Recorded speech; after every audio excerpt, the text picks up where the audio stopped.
modernization, it's not a platform, right? So it's not just sort of you hear about lift and shift. It's not about picking this thing up here and moving it over here. It's an outcome. And so what you're doing is you are trying to optimize for the work that's being done. So like people are using the systems to get work done.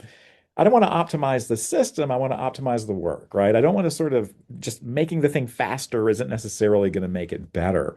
So you're not looking for just a new platform. You want the system that you're replacing, the process to lead to better decisions.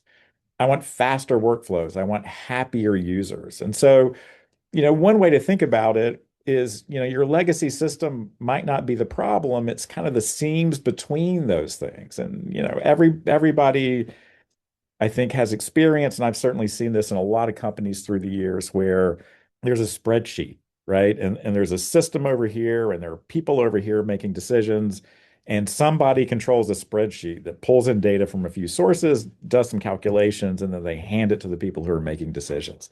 It's that kind of stuff that really slows you down, makes things hard, and leads to sort of all kinds of problems in terms of maintenance. And so we'll talk about how AI can help you deal with that, right? So the thing that's changed now is we've got generative AI, and it is cheap and incredibly effective. We can argue about cheap, but I would claim it's pretty cheap these days.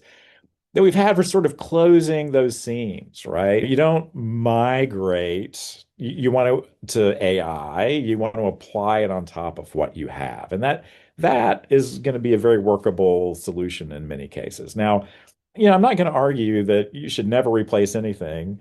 If you're running on a VAX mini computer and you're paying black market rates for replacement parts, you need to get off of that thing.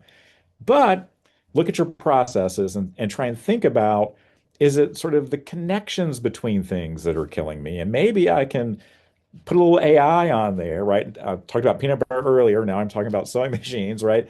And try and sort of close those seams or make them less noticeable.